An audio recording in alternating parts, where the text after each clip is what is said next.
Boa noite todo mundo. Acho que mais uma vez aí estou participando de uma aula da Liga de Terapia Intensiva, hoje também em conjunto aí com o pessoal da Unigran Rio de Emergência, Urgência. Bom, essa aula eu acabei reformulando ela inteira, porque acho que 7 horas da noite, terça-feira, você que está na quarentena, presumo eu que você está dando uma estudada aí durante o dia.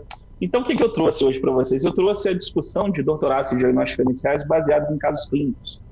O que eu gostaria muito, se você pudesse, se você fizesse? Pega um papel em branco, pega uma canetinha e você vai fazer aquele esquema de tópicos que eu tinha falado da última vez. Então, em vez de você escrever, o que é uma estenose aórtica? Estenose aórtica, não, deixa só o tópico. E depois você tenta, no final da aula, você tenta ir pontuando isso para você. Faz esse tipo de exercício, você vai ver como isso vai mudar a sua percepção em relação aos resumos. Bom, então vamos começar, né, os casos clínicos, vamos parar de delonga. Repare o seguinte, cada caso clínico, ele vai ter, em média, 2 textos, né, 2 slides, depois eu coloco o resumo, coloco um, um exame ou outro e a gente vai debatendo em cima disso. Vamos lá, então, olha lá. Eu tenho aqui uma paciente feminina de 66 anos, ela é hipertensa, diabética, tabagista, uma carga tabágica de 50 maços ano, e ela relata que teve uma queda da própria altura mais ou menos 10 dias. Então, ela foi submetida a uma osteossíntese de cabeça de fêmur 2 dias depois do ocorrido, e ela não teve alta hospitalar no mesmo tempo. Ela, devido a um quadro de desglicemia e oscilações de níveis pressóricos, ela continuou internada. No sexto dia de pós-operatório, ela evoluiu com um quadro de dispneia de início súbito, em repouso, uma vez que estava restrita ao leito em decorrência do procedimento cirúrgico. Ela estava taquidispneica com utilização da musculatura acessória. Havia tiragens intercostais e subcostais. Em relação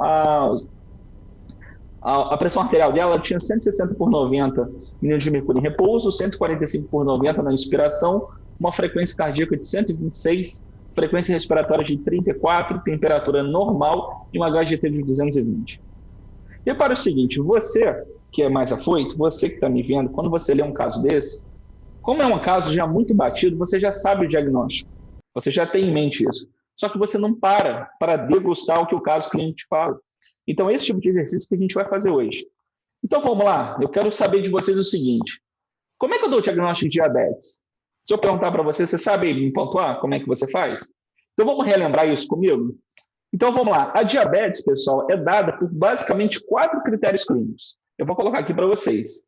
Ou eu vou ter 2 medições da glicose de jejum acima de 126 miligramas por decilitro. É claro que associado a sintomas, eu posso ter uma medida aleatória acima de 200 miligramas por decilitro, ou então eu posso ter uma hemoglobina glicada acima de 6,5, lembra sempre com sintomas. Ou então eu posso ter aquele limbo que eu já vou falar, que com uma glicemia após o teste oral de tolerância à glicose acima de 200, eu dou o diagnóstico. Pegadinhas, repare. A primeira coisa para você dar o diagnóstico de diabetes é que o paciente precisa ter sintomas. Se o paciente não tem sintoma, isso tem que acender a luzinha. Então, a maneira que a gente mais faz é a glicemia de jejum, é mais fácil de você fazer.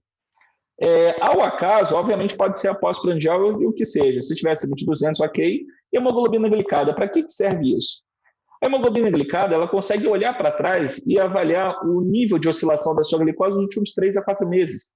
Ela é excelente, inclusive, para você pegar no pulo aquele paciente e falar o seguinte, doutor, eu sou diabético, mas eu não faço nada de errado, eu estou comendo direitinho, fui na nutricionista, você vai ver a glicada dele está lá em cima. Então, assim, você tem que ficar sempre atento com isso. Eu, particularmente, toda vez que eu faço um check-up de um paciente, eu peço a hemoglobina glicada, até porque ela serve como critério diagnóstico. E imagina uma outra situação. Você chega no meu consultório, você está aí com um sintoma de polidipsia, poliúria, você não sabe relatar direito, e você faz uma glicose e a sua glicose sanguínea está em 110. Você é diabético? O que você faz em relação a esse caso? Você repete. Você repetiu. A gente sabe que normal é até 99. De 110 está em 108. E aí, te ajudou? Olha, ajudou para dizer que isso não está normal. Está numa faixa entre 100 e 126. É nessa hora que você pode indicar o teste oral de tolerância à glicose. Que se a sua glicose for acima de 200, a partir você pode dar glicose anidra de 75 gramas após 2 horas. Se for acima de 200, você tem o diagnóstico de diabetes. Isso cai muito. Quais são as 2 principais pegadinhas relacionadas à diabetes? Repare, você está trabalhando num posto de saúde. Eu chego lá, falo que estou com poliúria, polidipsia e peço para você fazer uma HGT. Você faz uma HGT e eu tenho ali 210 de glicose. Eu sou diabético? Reparei uma coisa, eu não posso afirmar por um motivo simples. HGT, que é o hemoglicoteste, ele não serve para diagnóstico, ele só serve para acompanhamento. Então, a gente não dá o diagnóstico de diabetes pelo HGT. Ele pode até inferir, pode sugerir, mas é errado você afirmar que você pode dar o diagnóstico HGT. Outra pegadinha importante é o seguinte, o paciente ele chega lá no seu pronto-socorro, ele está com quadro de uma tosse, uma expectoração purulenta, e você vai, como é a entrada, vai fazer os sinais vitais, você tira o HGT, o glicose sanguínea, em vez do HGT, agora você já pegou a manha. A glicose dele está lá em 200. Eu posso dizer que ele tem diabetes? Também não posso, porque em todo caso que o paciente está submetido a um estresse, a um trauma, ou então evidência de uma infecção, como eu dei o exemplo, uma provável sepsis pulmonar, a produção dos hormônios contrarreguladores vai acabar aumentando os níveis glicêmicos no sangue. Então, a tendência é que a sua glicose fique mais alta. Então, você não pode, naquele momento agudo, um momento diferente do estado basal do paciente, afirmar que ele tem diabetes. Olha só, aqui, vocês pegaram meu raciocínio? Então, dois casos principais que são as pegadinhas das provas de residência. HGT e quando eu tenho um cenário diverso, seja um cenário de trauma, um cenário de sepsis. Bom, agora eu já sei, Otávio, então o que é diabetes, que bacana. Se eu perguntar de novo lá na frente, eu já vou saber também. Tabagista, olha lá, meu paciente ele tem uma carga tabágica de 50 maços ano. Você sabe calcular a carga tabágica? Olha lá como é que é simples, pessoal. A carga tabágica eu calculo avaliando o número de maços que o paciente fuma por dia, multiplicado pelo número de anos que ele fuma. Olha o exemplo que eu dei. Eu tenho um paciente de 60 anos que ele fuma 2 maços por dia há 30 anos. A carga tabágica vai ser fácil. Eu vou pegar 30 anos que ele fuma, multiplico pelo número de maços que ele fuma por dia, e a gente vai ter 60 maços ano. Repare, isso às vezes pode ser um pouco diferente no seu ouvido. Você pode entender que é maços por ano. Isso não tem nada a ver. A gente fala de maços ano. Então, Otávio, qual a importância de eu saber a carga tabágica do paciente? Obviamente, quanto maior a carga tabágica, maior a predileção de eventos adversos para o meu paciente, maior a chance de CA de pulmão, maior a chance dele fazer um padrão, a DPLC e por aí vai. Mas, em média, isso varia um pouco de literatura e sociedade. A gente sabe que acima de 15 a 20 maços ano, a chance do paciente desenvolver um CA de pulmão aumenta. E acima de 35 a 40 maços ano, a chance de DPLC é muito grande. Olha outra coisa que é interessante. Se todo paciente que tem uma carga tabágica relativamente moderada ou alta, eu tiver que fazer espirometria, que é o padrão ouro para a DPLC, eu vou falir o sistema. Vocês concordam comigo? Tanto é que o diagnóstico de DPLC, o presumível, é dado quando o paciente tem uma carga tabágica acima de 35 maços ano, associada a uma tosse consecutiva por um período de 2 meses, em um período de pelo menos 2 anos. Então, repare, a importância do cálculo da carga tabágica é gigante. Você pode inferir um possível diagnóstico de DPLC nele. Olha aí, menos de 5 minutos, eu falei sobre diabetes e falei sobre a carga tabágica. Então, isso, apesar de a gente estar falando sobre dor torácica, a gente tem que saber a amplitude da coisa. Então, vamos lá. Quando a gente foi examinar essa paciente, ela estava no estágio geral muito grave, ela estava sonolenta e confusa, ou seja, com rebaixamento do sensório, evoluindo com instabilidade hemodinâmica. Para por aí. Lembra da aula de taquiarritmia que eu falei para vocês? O que é instabilidade hemodinâmica? Estabilidade hemodinâmica, a gente vai lembrar de 4 fatores principais. Lembra quais são eles? Vamos colocar na tela? Olha lá, o paciente pode ter um rebaixamento do sensório, isso é marcado nessa paciente pela sonolência e confusão mental. O paciente pode ter hipotenso, abaixo de 90 por 60. Eu coloquei aqui a pressão dela como 160 por 90. Então, olha, a pressão dela, a princípio, está boa.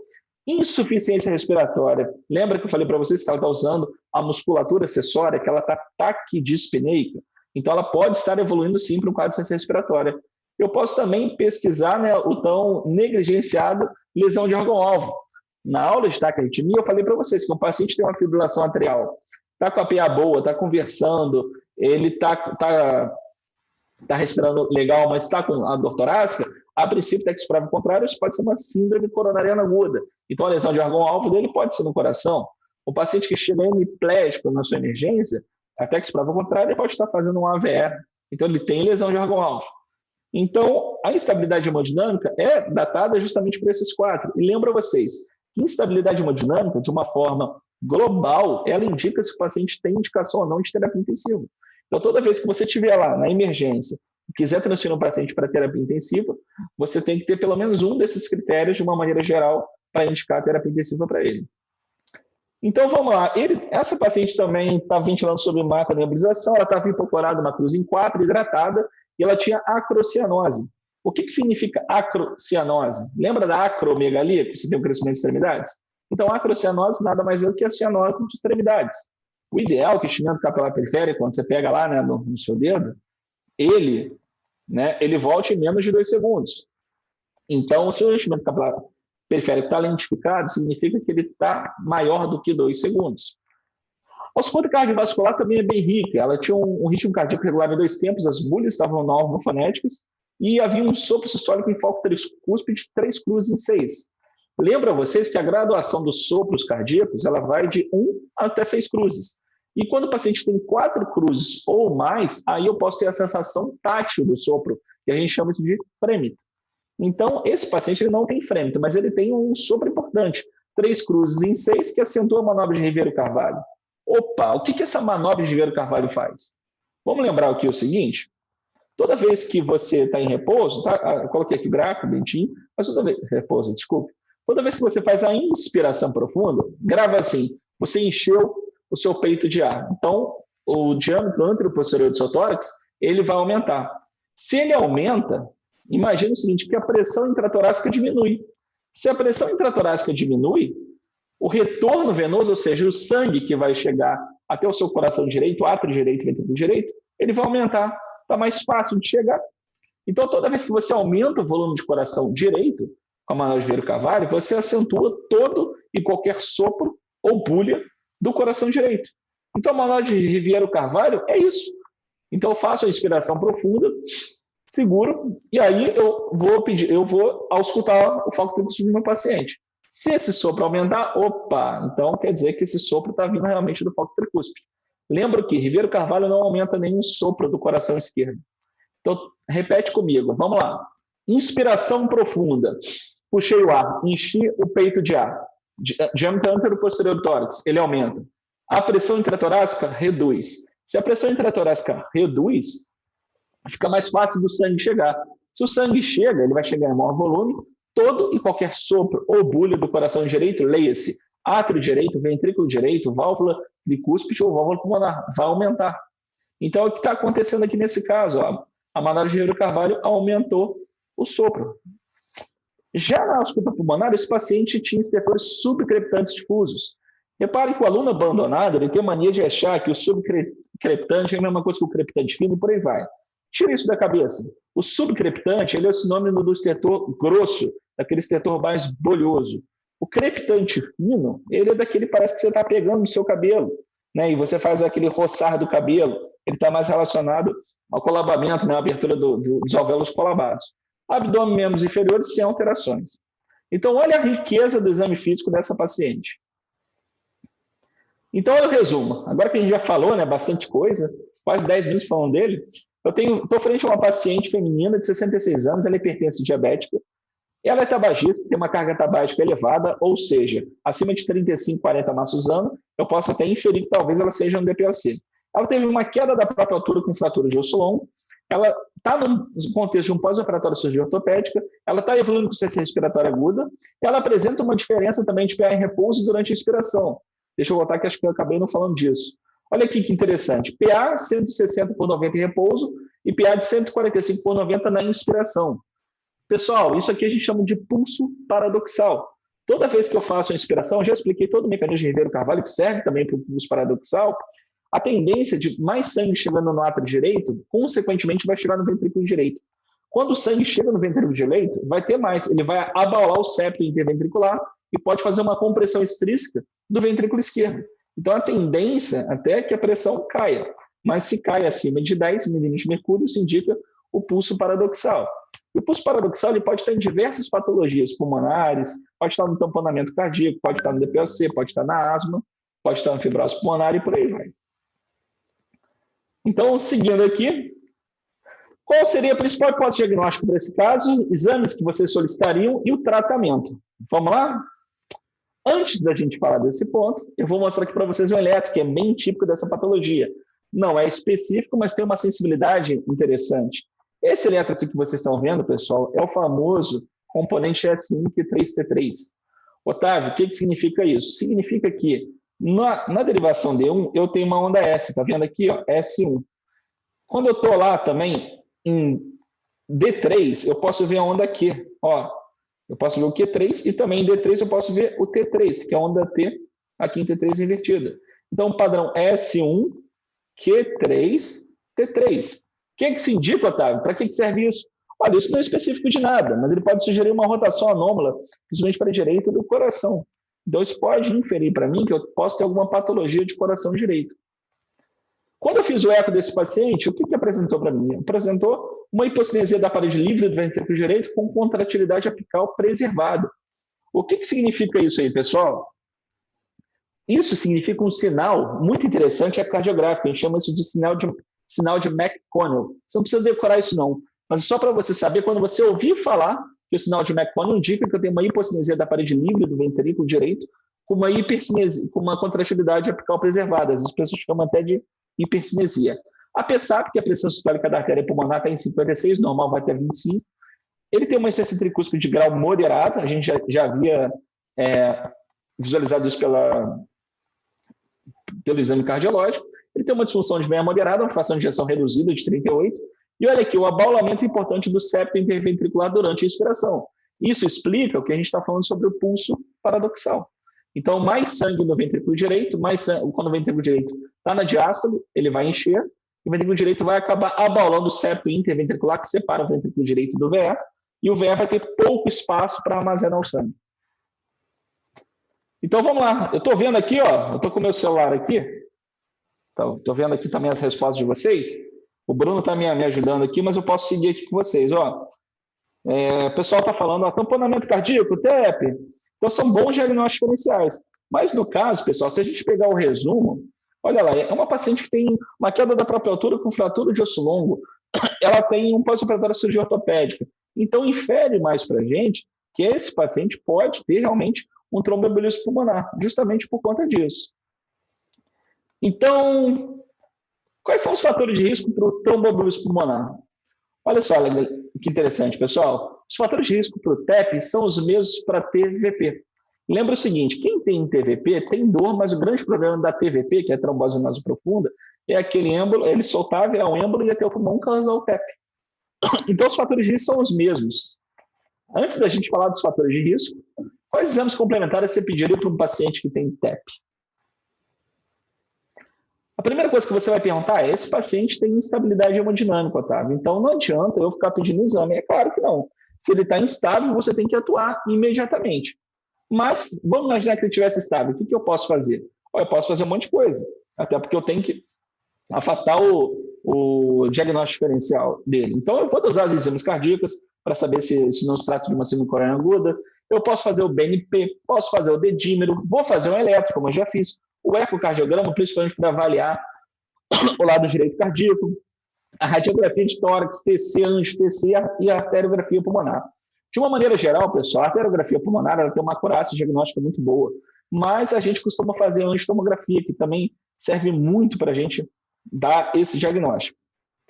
E o tratamento proposto a gente vai dividir, que a gente vai falar por último, poderia ser a trombólise, anticoagulação e trombolectomia. Mas antes, vamos voltar aqui. Se eu perguntasse para vocês, eu quero 5 fatores de risco para TEP, o que vocês responderiam?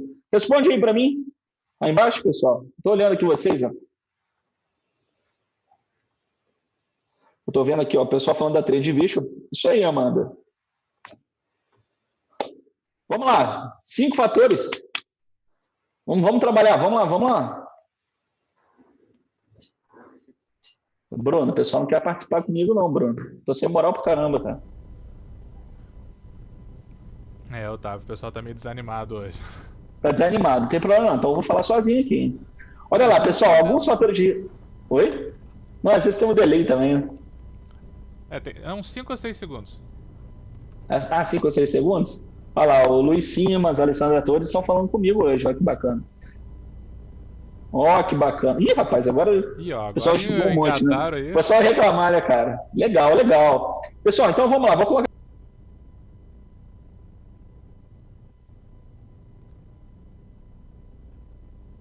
quero só parar aqui, porque vocês estão acostumados, principalmente vocês que são de períodos mais acima, vocês estão acostumados a ver o seu paciente que ele tá restrito ao leito, né? Usando anticoagulação. Já reparou que o seu staff chega lá e fala assim, olha, vamos colocar, deixa a clexane em 40 miligramas para ele não fazer nenhum evento trombótico. Então, você reparou que às vezes a dose é meio assim, obscura? Deixa eu ensinar uma coisa muito legal para vocês. Quando a gente faz a anticoagulação com clexane, que é a enoxaparina, você vai gravar assim. Quando eu vou fazer uma anticoagulação do tipo profilático, eu quero impedir a ocorrência de um tromboembolismo venoso, eu vou fazer meio miligrama por quilo. Repare, eu tenho 80 quilos. Qual é a dose que você vai fazer para mim se você tiver que fazer uma anticoagulação profilática? Você vai fazer metade do meu peso. Você vai fazer, se eu peso 80, você vai fazer 40 miligramas uma vez só por dia.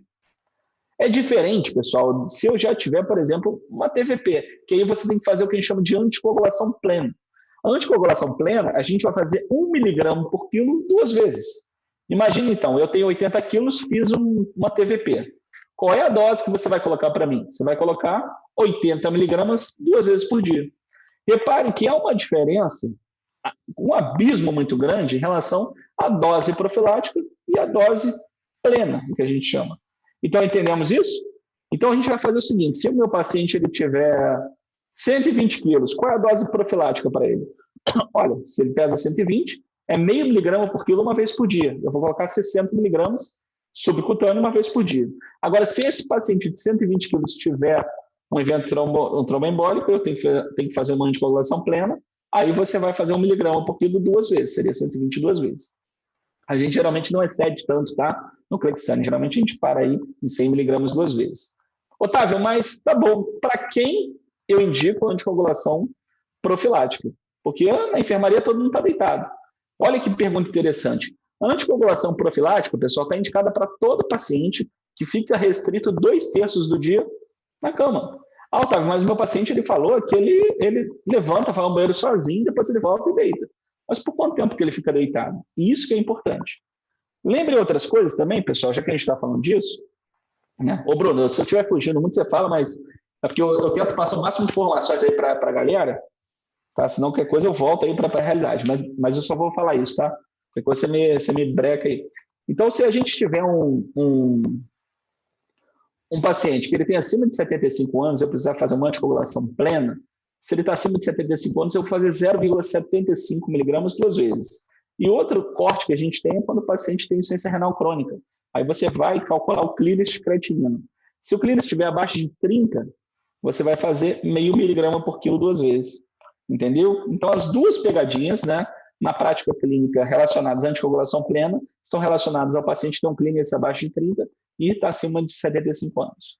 Bom, então eu vou voltar para os fatores de risco, né, para não viajar muito. Então, a gente falou sobre restrição e mobilidade, que é importante. Os dois são importantes, né, relacionados a fator de risco de tromboembolismo venoso. Pós-operatório, principalmente ortopédico. Isso basicamente por quê? Por conta dos ortopedistas. Mentira, o ortopedista sabe tratar. Ele tem medo. Quando ele vê um pós-operatório, sabe que pode dar uma zica, que ele vai fazer, ele vai chamar um clínico. Tabagismo, pessoal. Tabagismo é fator de risco de tromboembolismo venoso. Uso de anticoncepcional oral à base de estrogênio. Então, vocês, mulheres, jovens que tomam anticoncepcional, com certeza, se você não teve, em algum lugar você ouviu, minha amiga, conhecido, teve. A única coisa que ela fazia era tomar anticoncepcional. O paciente que tem uma trombose venosa profunda é fator de risco para TEP, obviamente. Paciente com obesidade, isso também é fator de risco. Coagulopatias. Se eu pedisse para vocês citarem 5 coagulopatias, que aí a gente já entra no mérito mais difícil, mas se você tivesse que apostar em uma coagulopatia, seria deficiência do fator 5 de Leiden.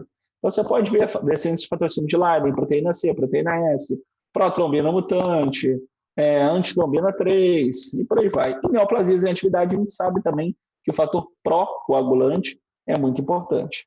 Então, olha aí, mais do que 5 para vocês. E eu vi alguns comentários aqui falando sobre a tríade vística, que é justamente isso. É estase venosa, lesão endotelial e hipercoagulabilidade. É isso que está relacionado ao mecanismo fisiopatológico relacionado ao tromboembolismo venoso. Dito isso, pessoal, olha lá, propositalmente eu pulei 2 coisas aqui para vocês quando eu falei de exames complementares. Você já reparou que você ouve falar muito do BNP? Só que às vezes você tem dúvida nisso. Então, pessoal, o que é o BNP?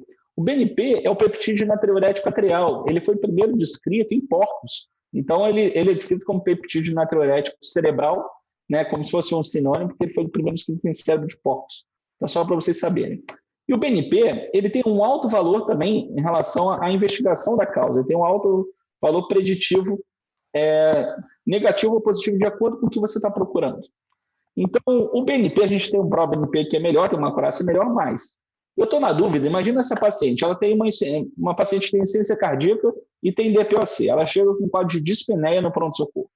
Como é que eu vou saber se essa dispneia é oriunda de uma descompensação pulmonar ou uma descompensação cardíaca? Então, o BNP ajuda muito nesse cenário. Se eu doso o BNP dessa paciente que está dispneia, que está abaixo de 100, opa, isso aí não tem evento, não é cardiológico. Agora, se tiver acima de 500, eu tenho que seguir a investigação. Tudo me leva a crer que pode ser cardiológico. Agora, o BNP ele atrapalha muito quando ele cai nesse limbo. Se você chega, né, nesse contexto de pede e vem 300, rapaz, aí te lasca um pouco. Mas é claro que a boa e velha semiologia vai sempre te ajudar. Então, mais uma vez, o BNP te ajuda a mensurar a etiologia, principalmente da dispneia do paciente, se é de origem cardíaca ou pulmonar. E outra coisa é o dedímero, que eu vi também vocês comentando aí embaixo. O que seria o dedímero e para que ele serve? Pessoal, o dedímero é um produto de degradação da fibrina. Então, onde eu tenho a formação de coágulo, eu tenho muita fibrina aderida. Então, eu consigo ver esse produto de degradação. Toda vez que eu peço o dedímero, e eu estou suspeitando, por exemplo, de um tromboembolismo venoso, seja ele um TEP ou um TVP, eu peço o dedímero para saber se eu tenho esse produto de degradação da fibrina circulante. Se eu tiver um valor alto do dedímero numa suspeição de TEP, por exemplo, ele não confirma o diagnóstico. Ele diz o seguinte, olha, continue a investigação. Ele não bate o martelo. Agora, se eu estou suspeitando de TEP, peço um dedímero e o dedímero vem negativo, ele fala o seguinte, Otávio, não é TEP, procura outra coisa. Então, repare, o poder do dedímero é um poder de excluir a doença. Ou seja, ele tem um alto valor preditivo negativo. Toda vez que eu falar para vocês que um exame tem um alto valor preditivo negativo, ele vai servir para você descartar a patologia. É para isso que o dedímero serve. E também a gente pode fazer, também, tanto no TEP quanto no TVP, o critério de Wells, que é um critério de probabilidade. Você não precisa decorar isso, né? Mas é importante só que você saiba que isso existe. Em relação ao tratamento, deixa eu ver aqui, ó, Alessandra Torres. Em caso de obesidade, o BNP pode estar falsamente aumentado também, né? Alessandra, pode sim, porque a gente sabe que a conversão periférica dos adipócitos em relação ao BNP é alta. Então, às vezes, o paciente que é muito obeso, o BNP acaba ficando falseado. Muito bem colocado, muito bem lembrado. O tratamento proposto, a gente pode dividir num TEP entre trombólise, anticoagulação e trombolectomia. Obviamente, não vou entrar no mérito circunstancial de cada um. Mas vamos lá, quando que eu indico trombólise no TEP? Pessoal, eu vou indicar quando houver instabilidade. Essa paciente tem insuficiência respiratória, essa paciente está ataque dispneica, essa paciente tem disfunção de VD, então ela tem indicação de trombólise. Otávio, por quanto tempo e até quanto tempo eu posso fazer trombólise num paciente? Olha o macete que eu vou dar para vocês. Galera, eu sei que estou passando muita informação, que às vezes eu começo a ficar empolgado, ainda mais que eu fico falando sozinho aqui, né? Estou olhando para a câmera, mas eu acho que talvez seja importante para vocês. Então vamos ter fé, vamos aguentar, né? A trombólise no TEP, pessoal, pode ser feita por até 14 dias. Olha que interessante. São 3 situações na prática médica, de uma maneira geral, que você vai trombolizar. Trombólise no TEP, até 14 dias. Trombólise no IAM com supra, de ST, até 12 horas. E a trombólise no AVE isquêmico, até 4 horas e meia. Então, deixe isso anotadinho no seu cantinho, que são as 3 trombólises que você precisa saber para o resto da sua vida. Vamos repetir? TEP, 14 dias. AVE isquêmico, 4 horas e meia. E IAM com supra de ST, até 12 horas. Anticoagulação, quanto que eu faço no TEP, Otávio? Quando o paciente não tem sinais de instabilidade. Se o paciente ele tem um TEP, mas tem estabilidade hemodinâmica, eu vou anticoagular. Por quanto tempo você anticoagula? Isso é variável, mas em média, esse paciente fica no mínimo 6 meses anticoagulado. E trombolectomia, em alguns casos de refratariedade, ou quando você, de fato, tem à disposição um bom serviço, depende da localização do trombo, mas isso não é importante. Então, o que eu quero que vocês gravem relacionados ao tratamento? Trombólise é igual a instabilidade, anticoagulação, a gente faz em todos os outros cenários. Agora, o que aconteceu com esse paciente? Toma água aqui que tá fora. Olha, por conta dessa instabilidade hemodinâmica, o paciente foi para o CTI e evoluiu para suporte ventilatório mecânico após ter sido submetido a trombólise química com streptokinase. E essa trombólise química foi feita por um acesso venoso profundo na veia subclave esquerda. A paciente apresentou boa evolução clínica, respondeu bem à terapia trombolítica, ela recuperou a função do VD, no terceiro dia já estava fora de ventilação mecânica e foi para a enfermaria, 10 dias depois da admissão no CTI. E durante a visita na clínica médica, o médico assistente notou a presença de febre na evolução da enfermagem há pelo menos 3 dias, além do seguinte achado no exame clínico. Primeira coisa, pessoal, deixa eu só lembrar para vocês. Febre é uma temperatura axilar maior ou igual a 37,8 graus. Ah, doutor, eu tive uma febrinha, eu estava com quase 37. Gente, não existe isso. Ou o paciente tem febre ou não tem. Então, febre acima de 37,8. Ah, mas lá no Selmo Sereno Porto, está dizendo que se o paciente tem 37,5, ele pode estar no estado sofredor. Até pode, mas estou falando só de febre aqui, tá? Então, febre, temperatura axilar maior ou igual a 37,8. E olha o achado no exame físico, pessoal. O que vocês estão vendo aí? Provavelmente foi o quê? Ou foi um residente que funcionou, ou foi um interno. Muito bem, vocês estão sabendo bastante. Mentira, isso pode acontecer com qualquer um. Então, o acesso que a gente está reparando ali, olha como é que está muito ruim. Ele tem a presença de sinais logísticos. Ele tem dor, calor, rubor e edema. Olha como é que o ponto está frágil, olha como é que está bem enegrecido ali. E ele também, na ectoscopia, quando a gente foi fazer o exame físico dele, o que ele tinha ali? Olha lá, ele tem a presença de microêmbolos sépticos, que são as lesões de Genway. Ó, pessoal, agora tem um delay de 5 segundos. Eu estou vendo aí as risadas da galera. Então, ele tem alguns microêmbolos sépticos, igual a gente está vendo aqui. Ele pode ter também aqui uma sufusão conjuntival, que a gente pode chamar das manchas de Roth. A gente pode ter também os nódulos de Osner e por aí vai. Mas esses microêmbolos sépticos, eles podem ser oriundos de um lugar. Então, o que pode estar acontecendo com esse paciente? Olha lá, o Pedro Ragoni falou. Olha, esse paciente pode estar tendo uma endocardite. Muito bem, Pedro. Então, de onde essa endocardite pode estar vindo? Qual o gatilho que essa hipótese pode sobressair? Quem responde para mim? O pessoal está colocando até a gente, isso aí estou gostando de ver. O Rodrigo Ambrosio. Olha lá, pessoal, então a provável complicação do quadro pode ter sido realmente uma endocardite infecciosa. E o gatilho pode ter sido justamente o quê? Um acesso venoso profundo. Então, esse acesso que está muito feio, ele pode colocar a bactéria para dentro da corrente sanguínea, essa bactéria vai se aloja. Lembrando que bactéria mais relacionada a acesso profundo, o strepto epidermis, ele pode sim, Rodrigo, ser, mas é mais comum nesses casos o Staphylo aureus, o temido, né? Eu coloquei aqui só para lembrar vocês, eu sei que quem me conhece, quem me acompanha há muito tempo, eu sempre falo macetinho, mas nunca é demais a gente falar isso, né? Isso aqui mudou minha vida em relação à escolha de antimicrobiano, acho interessante falar com vocês.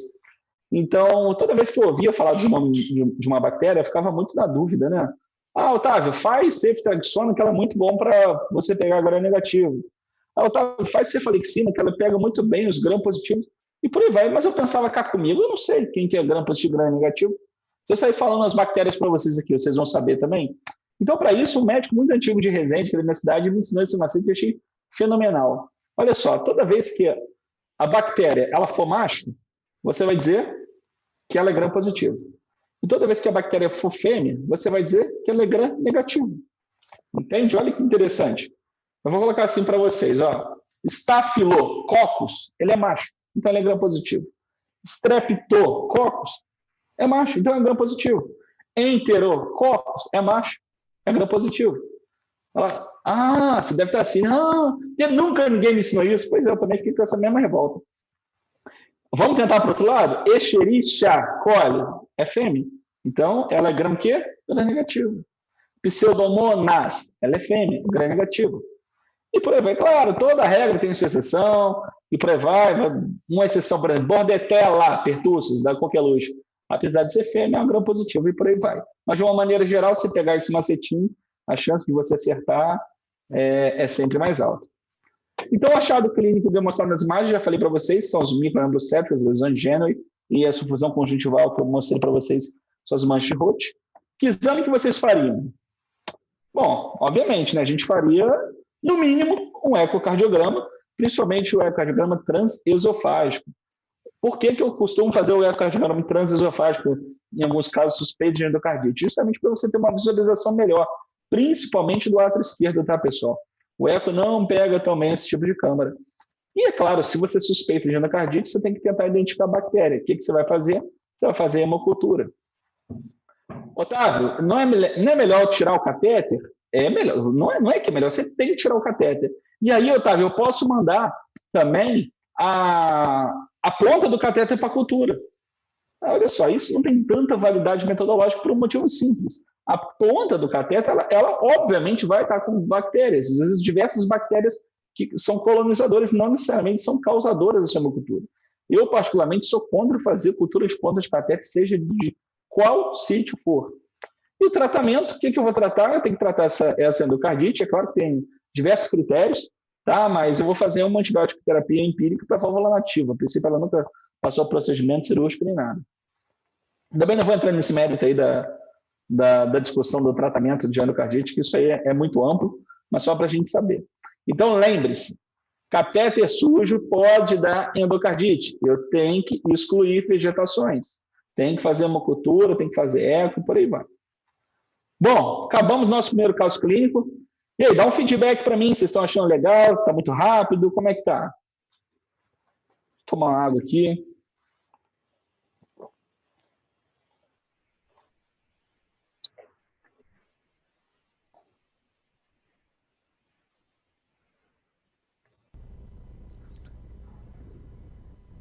O pessoal tem respondido bastante agora, depois que você Boa, galera, então vamos lá. Força na peruca. Agora que legal esse caso aqui também, ó. Eu tenho um paciente que ele é jovem, ele tem 26 anos, ele é afrodescendente. Ó, rapaz, que legal. Eu do nada aqui, tô olhando aqui o celular, eu recebo um monte de mensagem. Eu pergunto, mas demora um tempo. Gabriela Assunção, minha residente, hoje é cardiologista aí, tá fazendo cardiologia lá na FRJ, no Fundão. Olha, Carol Andrade, a partir de quantos dias de ventilação mecânica podemos considerar possível pneumonia associada à ventilação mecânica? Carol, 48 horas. A gente, inclusive, tem alguns critérios da PAVM. Então, aqui a pneumonia é associada à ventilação mecânica, tá? É claro que aí muda um pouco o espectro, a gente tem que saber qual é a microbiota da terapia intensiva que a gente tem, mas aí, obviamente, a gente amplia bem o espectro antibiótico. Mas vamos voltar para cá, depois que vocês quiserem, vocês podem fazer pergunta aleatória também, mesmo se não tiver tanta relação aí, se eu souber, eu vou respondendo. Então, eu tenho um homem de 26 anos, ele é afrodescendente, ele é etibista inveterado, né? Provavelmente fez medicina invasora, mentira. Ele está extremamente agitado, ele entra na emergência com quadro de precordialgia, tipo aperto, está mais ou menos iniciado a 6 horas em repouso, não está irradiando para nenhum lugar, ele não tem nenhum fator de alívio e ele piora com a inspiração profunda. Nota 10 de 10 associada a dispneia e tonteira. Ele não teve tosse ou febre nos últimos dias. Ele relata que ele fez ingesta alcoólica abusiva nas últimas 48 horas. Provavelmente ele estava onde? Ele estava aí no... É internet que vocês chamam agora, não sei mais o nome. E além do uso de drogas ilícitas. Então ele fez uso de cocaína. Ele relata que na infância ele teve que retirar o baço, fez uma esplenectomia.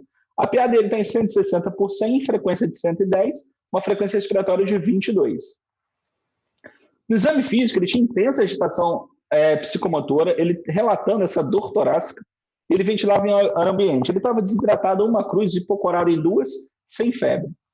O interessante é que as pupilas dele estavam discretamente midriáticas, ou seja, midríase, lembra sempre que está um pouco mais aberto, fato reagentes. Ele tinha um hemiparesia de mídia esquerda proporcional, uma força grau 4. Vamos parar por aí? Se vocês que são meus alunos aí da semiologia, que eu sei que tem um monte aí, pessoal, às vezes é feio você pegar um prontuário e às vezes você ir passar um caso clínico e às vezes por uma questão semântica, semiológica, a gente errar algumas denominações. Deixa eu só passar uma coisa para vocês. Toda vez que eu falo que o paciente ele tem uma plegia, está plégico, ele não movimenta.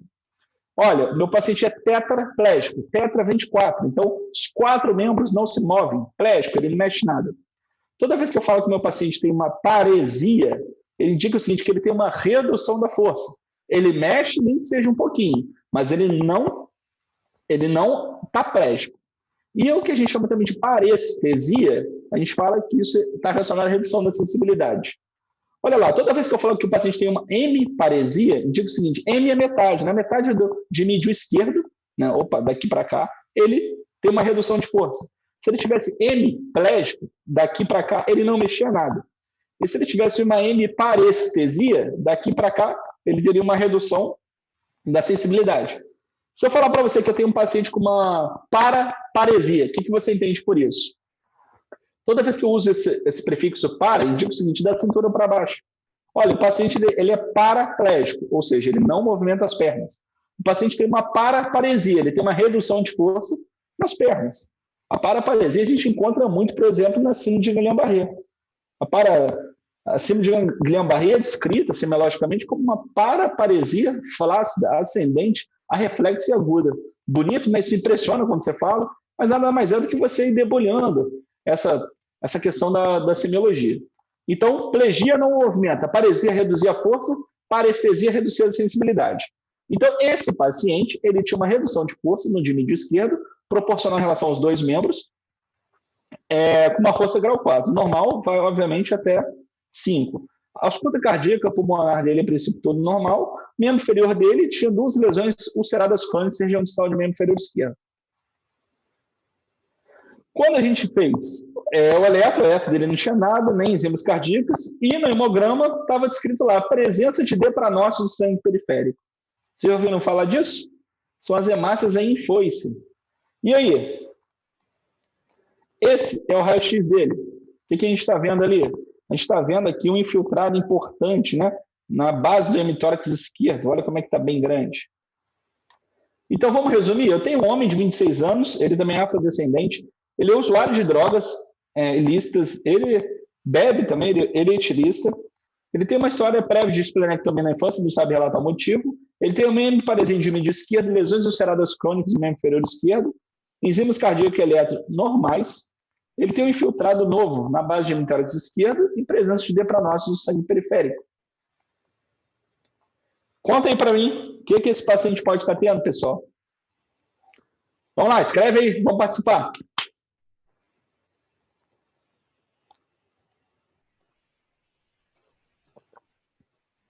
Ó, o Alberto já jogou aí, ó.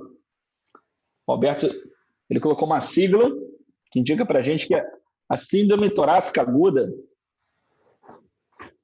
Mais alguém? Quer falar alguma coisa? Crise vasoclusiva, síndrome torácica aguda, anemia falciforme. É isso aí, pessoal. Gostei de ver, o nível tá bom hoje, hein? Então, realmente, o que a gente está vendo aqui, pessoal, é uma síndrome torácica aguda relacionada à anemia falciforme. Obviamente, os depranócitos colocam aí para a gente justamente essa hipótese sobrepondo. O que vocês pediriam de exame complementar para esse paciente? Lembre que a síndrome torácica aguda é uma síndrome vasoclusiva, então vocês estão certos mesmo, tá? Então, de exame complementar, pessoal, eu posso pedir, obviamente, né, para confirmar, eu poderia pedir eletroforese de hemoglobina, mas na emergência, obviamente, a gente não vai fazer isso. Esse hemograma, a gente já viu eletro, raio-x, diagnóstico diferencial também com síndrome coronariana aguda. Alguém pensou em síndrome coronariana aguda para esse paciente? Esse paciente pode estar infartando? Tem algum motivo? Tem, pessoal. Lembra que ele é usuário de droga? Então, lembro a vocês que uma das principais causas de infarto em paciente jovem é o uso de cocaína. E lembro também o seguinte, a maconha também pode causar infarto. Então, eu já atendi diversos pacientes com quadro de angina instável por uso ilibado aí de cannabis, tá? Então, IAM por uso de cocaína, a gente sempre tem que perguntar se o paciente usou cocaína, usou alguma coisa. E às vezes o paciente já fica constrangido de falar para você. Então, às vezes é difícil, né? Então, uma das coisas que eu costumo falar, às vezes quando eu estou com uma suspeição muito grande, pergunto ao paciente, ele geralmente nega. Eu chego e falo para ele, olha, eu vou fazer um remédio para você. Se você tiver usado cocaína e eu fazer esse remédio, você pode morrer, hein, cara. Aí ele, não, doutor, então vem cá, deixa eu te contar, vou falar a verdade. Então, vocês têm que ser mais incisivos. Pneumonia, claro que pneumonia é difícil dar todo esse espectro, mas é diagnóstico diferencial. TEP é um bom diagnóstico diferencial e pneumotórax também. Como é que eu trato uma síndrome torácica aguda secundária à anemia falciforme? Pessoal, não adianta você fazer dipirona para ele. Se você fizer dipirona, ele vai continuar urrando de dor. O ideal é que você faça realmente opioide. Que opioide, Otávio? Pode fazer morfina. Eu costumo fazer morfina, vou tateando. Geralmente, esse paciente que tem síndromes veno-oclusivas repetidas, ele já tem uma tolerância muito grande ao opioide, mas é o que a gente tem para fazer. Hidratação venosa vigorosa. Como é que eu faço isso? Eu, particularmente, quando eu pego uma síndrome torácica aguda na emergência, ou qualquer evento veno-oclusivo, eu pego geralmente 2 vasos bem calibrosos e coloco, abro o soro mesmo. Então, eu sou bem, vamos dizer assim, bem grosseiro em relação à hidratação desse paciente. Então, eu deixo ele bem encharcado. E esse paciente, por vezes, pelo fato de ele não carregar oxigênio, ele está dispneico também. Desculpe. E a gente tem que lançar uma oxigenoterapia. Correto? Então, assim, não vou entrar em outros melindres também. Esse paciente está infectado, tem que fazer. Mas, de uma maneira geral, uma síndrome torácica aguda, você vai tratar com opioides e hidratação vigorosa. Olha que legal. Então, diagnóstico diferencial, síndrome torácica aguda. Nem sempre dor no peito é infarto. Vamos lá para o próximo caso. Agora eu estou frente a uma paciente de 42 anos, ela é asmática e hipertensa, e entrou relatando um quadro de dor precordial iniciada subitamente em repouso há mais ou menos 2 horas, do tipo pontada lancinante. Pessoal, lancinante, digo o seguinte, é tipo uma facada, tá? Então o paciente fala, doutor, ele não vai chegar para você, doutor, eu estou com uma dor do tipo lancinante. Claro que não. Ele vai falar assim, doutor, parece que eu estou recebendo uma facada aqui no meio do peito. E olha, está irradiada para o dorso. Isso também é importante. Não tinha nenhum fator de alívio, ele piorava com qualquer tipo de esforço, ela era constante, ela estava muito associada à palpitação sudorese cefaleia. Inclusive, a palpitação sudorese cefaleia ela já relatava há um tempo. Há 2 semanas atrás, ela fez um mapa e ela estava com uma PA muito elevada, 145/90 e 240/120. Uma em repouso, outra atividade. Olha aí o turbilhão da prescrição dela. Usava captopril 50mg 3 vezes, a dose máxima, nifedipina 20mg 3 vezes, furosemida de 80 uma vez, atencina 3 vezes, spironolactona e cortalidona. Jesus amado, hein? Essa aí é hipertensa com força. O que chama a atenção nessa paciente? Ela é muito hipertensa, está usando muito remédio, juro de pé junto que está fazendo uso direitinho, e ainda mesmo assim a pressão não está controlada. E ela chega, né, com essa dor precordial, e a PA dela está em 210/110, uma frequência cardíaca de 108, respirando a frequência respiratória de 22. No exame físico, ela estava em grave estado geral, ela estava com instabilidade hemodinâmica, obviamente que ela tem dor torácica, então isso indica para mim instabilidade. Ela estava hipocorada, exame físico dela apresentava uma sibilância difusa. Então vamos lá, eu tenho uma paciente feminina de 42 anos, asmática, ela hipertensa, uso de, na verdade, 5, tá?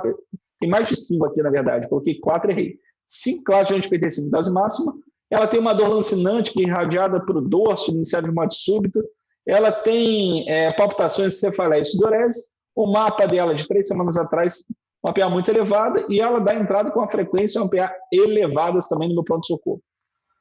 E aí?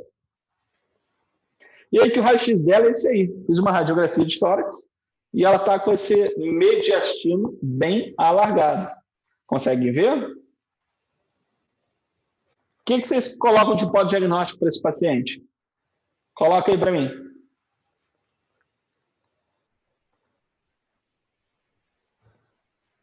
Vamos lá, galera. Vamos lá.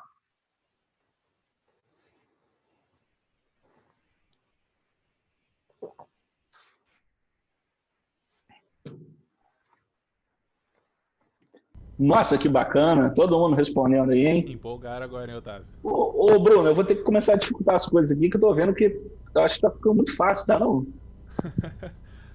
Tá bom, eu tô Aqui são os pesos mais baixos, não sei o que lá. Tô achando que eu tô muito mole aqui. Eu não costumo ser assim.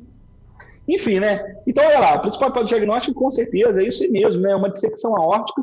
Provavelmente esse paciente ele tem um aneurisma de aorta prévio e esse aneurisma acabou dissecando, justamente por conta dessa dilatação que a gente está vendo em relação ao mediastino. Exames complementares. O que vocês fariam de exames complementares para dissecção aórtica?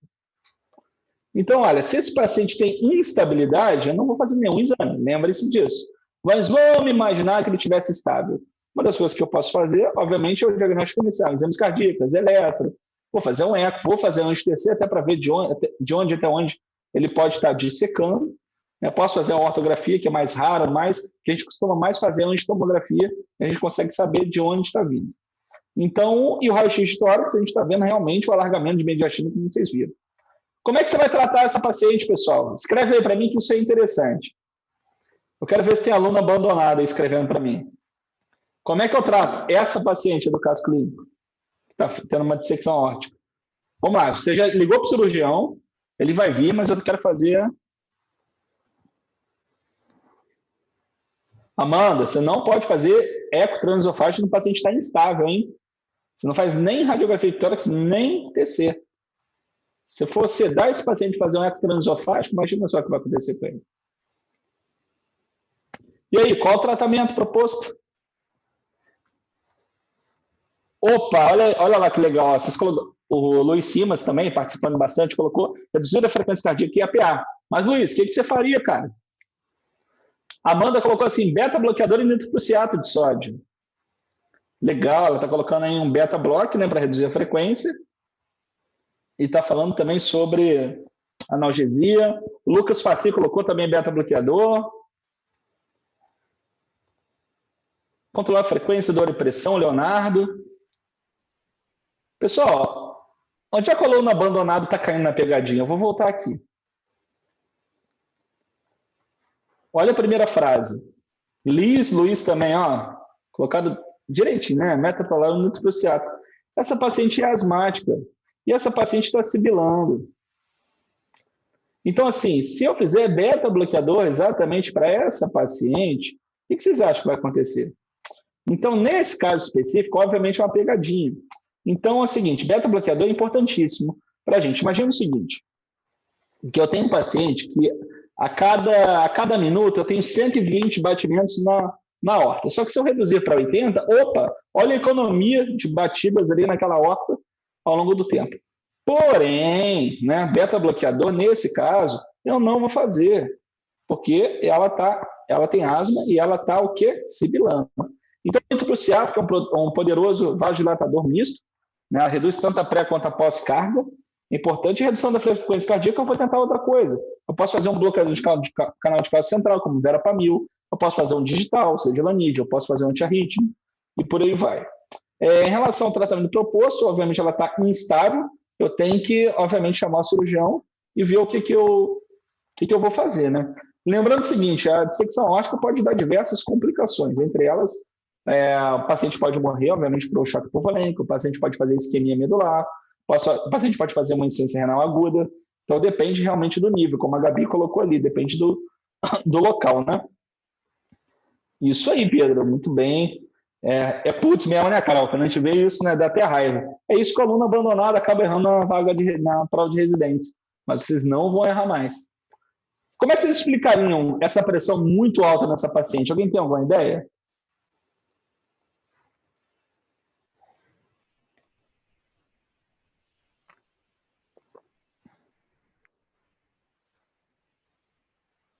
Vou esperar, tiver uma resposta, eu sigo, hein?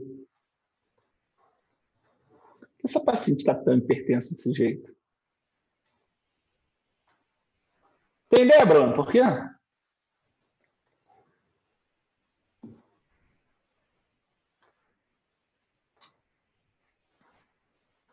Olha lá, então eu vou seguir, hein? Liz, realmente pode ser, né? Então, uma das primeiras coisas que a gente pensa, esse paciente que ele é muito hipertenso, ele às vezes pode não ter uma adesão terapêutica tão importante. Mas no caso dela, ela jura de pé junto que ela tá usando tudo direitinho e ela usa mais de 5 classes de medicamentos em relação à hipertensiva dose máxima, incluindo a clortalidona e espironolactona. E ela tem também aqui a tríade de palpitação cefaleia e sudorese. Então, nesse caso específico, a gente vai pensar, lembra que ela fez 3 semanas atrás de um mapa que estava alto. A gente vai pensar, sim, em causa de hipertensão secundária. E lembra que a tríade de cefaleia, sudorese e palpitação remete ao feocromocitoma. Então, para eu poder investigar o feocromocitoma, eu posso fazer a dosagem das metanefrinas e catecolaminas. Metanefrinas a gente utiliza mais para triagem. Catecolamina tem uma especificidade maior. Antigamente a gente usava o ácido vanilmandélico, que a gente não utiliza mais também, é muito caro, tá? Então a gente vai pensar sim no feocromocitoma. E aí eu vou pesquisar através de uma terceira ressonância de abdômen. O feocromocitoma tem uma coisa muito legal, que é a regra dos 10. Vocês vão gravar assim, ó, feocromocitoma 10% são malignos, 10% são bilaterais, 10% são extra-abdominais, 10% tem etiologia hereditária e por aí vai. Vamos lá, agora a pergunta bônus que eu coloquei aqui. Quando é que a gente investiga, então, já que a gente está falando de hipertensão secundária, quando que a gente vai investigar? A gente investiga, pessoal, quando a gente junta duas coisas principais. Quando o paciente tem uma hipertensão de início muito precoce, abaixo dos 30 anos ou após os 50, ele tem uma refratariedade à terapia proposta. Geralmente, se ele tem uma hipertensão resistente ou refratária. Então, olha lá, qual a diferença de hipertensão resistente e refratária? Toda vez que vocês ouvirem falar em hipertensão resistente, é quando esse paciente está usando pelo menos 3 classes de antihipertensivos, incluindo pelo menos um diurético em dose máxima. Ele está usando geralmente assim, losartana 50 12 em 12, amlodipino 5 12 em 12 e furosemida 40 uma vez por dia. E a pressão dele não está controlada. Então, isso eu posso dizer que esse paciente tem uma hipertensão do tipo resistente.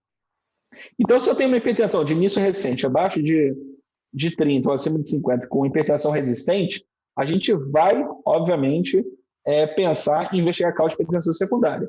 E refratária é exatamente o que essa paciente tem. Pessoal, hipertensão resistente é diferente de hipertensão refratária.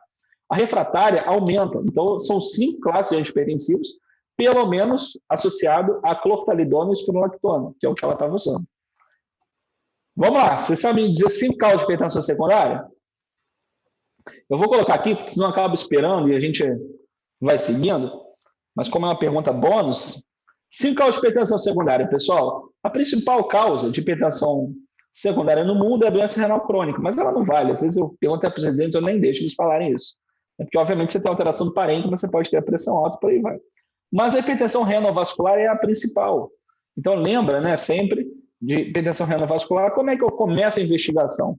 Primeira coisa que você vai fazer na investigação, se o paciente tiver critério, com hipertensão abaixo dos 30, acima de 50, uma raça resistente, você vai colocar o seu esteto na altura da artéria renal, que às vezes você pesca uma soprologia. Toda vez que eu estou fazendo a semiologia do abdômen, eu não vou ouvir só o burburinho, eu vou ouvir também a topografia da artéria renal para saber se não tem um sopro, que às vezes pode ser muito sugestivo.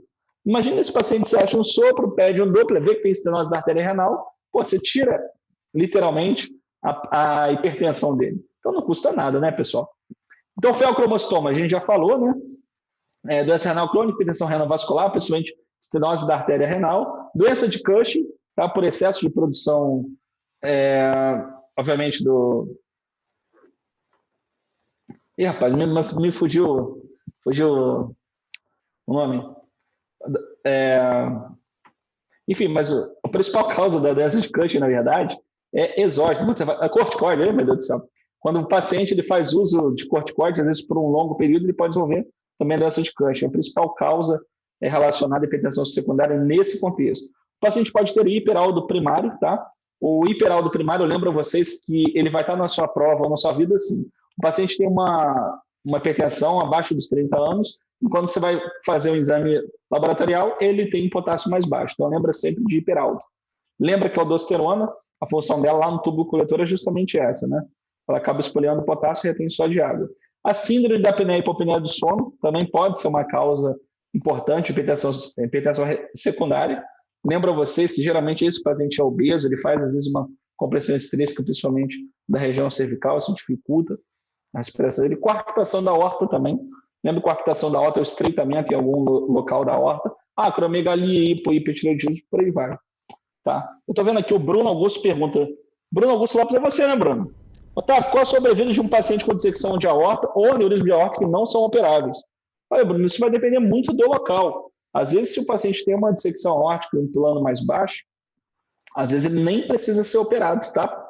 Então, isso vai depender da classificação do de Baker e por aí vai. E aneurisma de aorta depende do tamanho do aneurisma. Só de uma maneira interessante, o diâmetro da aorta, pessoal, em média, no ser humano adulto de 70 quilos, ele vai mais ou menos de um diâmetro de 2,5 centímetros. Eu posso ter uma ictasia, que é quando eu tenho um valor aí mais ou menos de 50, até 50% do valor basal, ou posso ter um aneurisma, quando eu tenho o dobro do tamanho.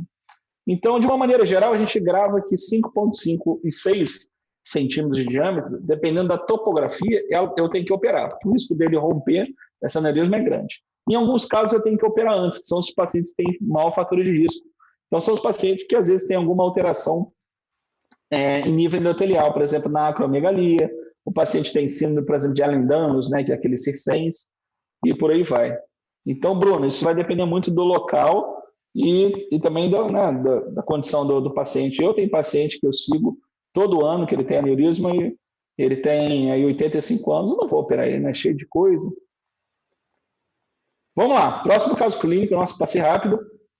Você está de plantão, você está na UPA, né, que quando você se formar, você vai lá para a UPA, e o outro amigo ele chega e fala para você o seguinte: olha, me ajuda na evolução de paciente masculino, 76 anos, ele é hipertenso, ele já infartou há 4 anos atrás. E a esposa trouxe ele há 40 minutos atrás, queixando-se de dor precordial intensa, de início súbito, tipo aperto, com uma sensação de sufocamento durante a relação sexual, sem fatores de alívio pior associado a diaforese e pletora facial. Pessoal, diaforese é a sudorese só na face, tá? Pletora facial, quando ele fica bem vermelhinho, sabe você com vergonha? Você fica como uma espécie de pletória. O médico assistente está na dúvida sobre qual terapia medicamentosa ele vai usufruir. E, além disso, ele faz uma observação. Quando o paciente chegou à unidade, eu pude notar que ele estava com as mãos levadas ao peito, apresentando dor de forte intensidade, ou seja, o famoso punho cerrado. Né? A PA dele estava baixa, 95/60, uma frequência de 104, respiratória de 18. Eu vou mostrar para vocês o eletro e as enzimas. O exame físico, ele tinha essas duas coisas aqui. Olha que legal, só de curiosidade. Então, felizmente já coloquei aqui, mas só para mostrar para vocês, né, que esse aqui é o famoso sinal de Levine.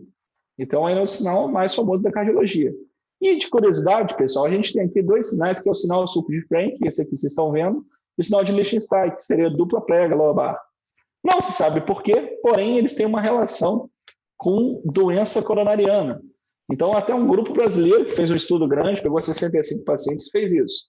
O dia que eu li esse artigo, eu fui lá comecei nas enfermarias lá da posse, e eu olhava, né, o paciente tinha infartado, eu olhava na orelha. Não sei se eu já estava enviesado, mas isso realmente, obviamente não é um nexo tão forte, mas passa a reparar, o paciente que tem doença coronariana, olha a orelha, vê se você não tem essa dupla prega.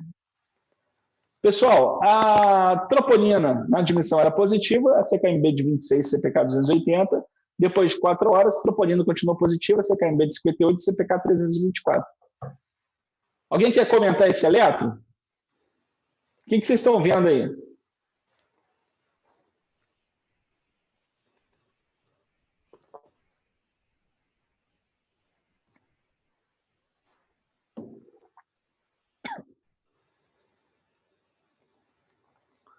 Vamos lá, o que vocês estão vendo nesse eletro aí, pessoal?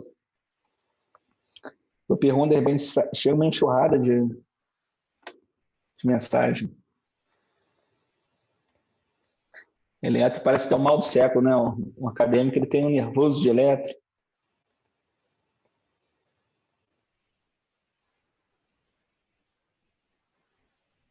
Ninguém quer responder? Então tá bom, vou lá falar, hein? Olha lá, esse eletro, o que a gente está vendo, pessoal? A gente está vendo, o que chama logo a atenção é o ritmo sinusal, mas ele tem um supra-desnivelamento segmento ST na parede inferior. Então, olha lá o supra aqui, em D2, D3 e AVF. Essa aqui é a parede inferior. Tá? Tem mais uma coisa importante nesse eletro que eu vou falar depois. Mas, isso aí, ó, agora eu estou recebendo as mensagens. Todo mundo colocando aí supra de ST. Exatamente, supra de ST da parede inferior. Estão vendo aqui, ó? D2, D3 e AVF. Gabi, olha com carinho esse eletro aí, vê se não está vendo mais nada. Tudo bem, Carol, Alessandra, Pedro, Rodrigo. Então, olha lá, eu não tenho dúvidas, então, que esse paciente ele tem uma síndrome coronariana aguda com supradesnivelamento do segmento ST de parede inferior. Então, vamos lá. É um paciente idoso de 76 anos, ele é hipertenso, ele tem doença arterial coronariana, ele já teve um infarto há 4 anos atrás, ele tem uma dor típica, desencadeada após relação sexual, ele tem sinais sugestivos ectoscópicos de doença coronariana, o eletro demonstra no supra de ST em parede inferior, ele tem algumas enzimas cardíacas alteradas, né? Obviamente, se a gente viu a troponina, e um delta T de 40 minutos. Então, a principal hipótese diagnóstica a gente já falou, que é a síndrome coronariana aguda com supra de ST, é um KILIP-1. Tá? Tem algum fator relevante, desencadeante, que pode ser pensado na etiologia? Tatiane, não está invertido não, é assim mesmo. Eu vou mostrar depois. Não, Gabi. Vamos ter um olhar mais atento, hein? Vou mostrar para vocês depois. Olha lá, pessoal, lembra que esse paciente, ele teve um infarto e, a princípio, a origem dele foi durante a relação sexual.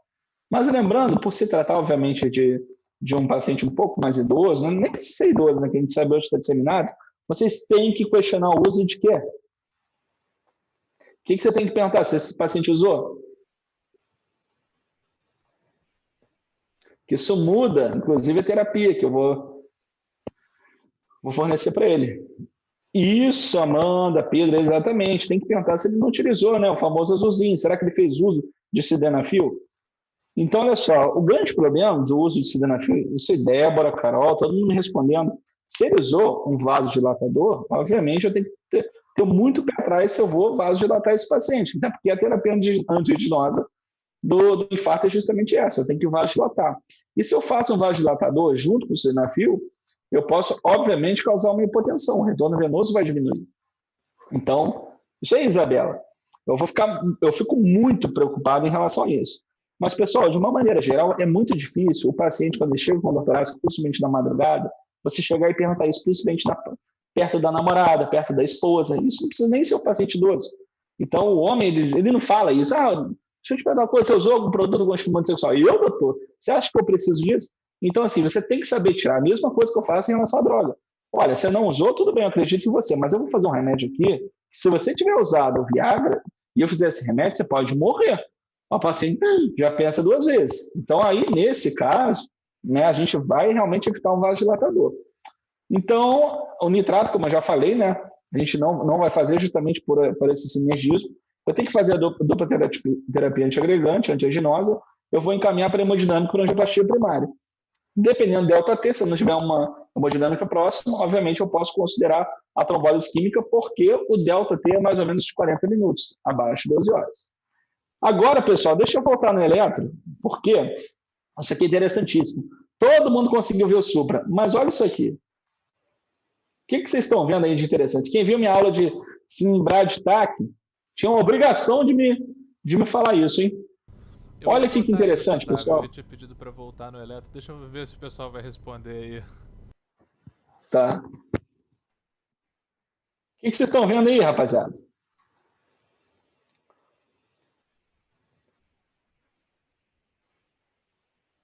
Eu não tô falando muito na live para não ficar te atrapalhando mesmo, por isso que eu até coloquei a pergunta digitada, assim, pra... Não, pô, não tem problema não. Importante essa interação, né? Ó, o Rodrigo colocou um BAV, o Pedro colocou uma onda U.